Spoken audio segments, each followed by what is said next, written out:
صلی اللہ رسول الکریم اما بعد فاعوذ باللہ من الشیطان الرجیم بسم اللہ الرحمن الرحیم۔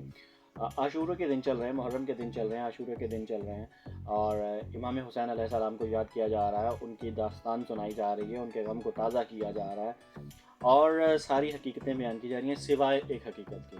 1400 سال پرانے یزید کو گالیاں دی جا رہی ہیں، برا بتایا جا رہا ہے، وہ تاریخی حقائق بتایا جا رہا ہے، اور اپنی طرف سے چودراہٹ دکھائی جا رہی ہے کہ جناب ہم بہت سچ بول رہے ہیں۔ جتنے بھی یہ لوگ سچ بولنے کا دعویٰ کر رہے ہیں ان سے صرف ایک ہی سوال کریں، اس وقت کا یزید کون ہے؟ ہمیں نمرود اور فرعون نہیں بتائیں، وہ ہمیں پتہ ہے امریکہ اسرائیل کون ہے، ہمیں وقت کا یزید بتائیں جو اندر بیٹھا ہوا ہے، جو ہمارے اسلام کے سسٹم کا بگاڑ بننے کی وجہ بنتا ہے۔ یہ سوال کا جواب بڑے بڑے ممبروں سے اور بڑے بڑے لوگ نہیں دے پائیں گے، اور بڑے بڑے حق کے اور سچ بولنے کے دعوے دار بھاگ جائیں گے، کیونکہ ان کو معلوم ہے کہ وقت کے یزید کو للکارنا موت کو دعویٰ دینا ہے۔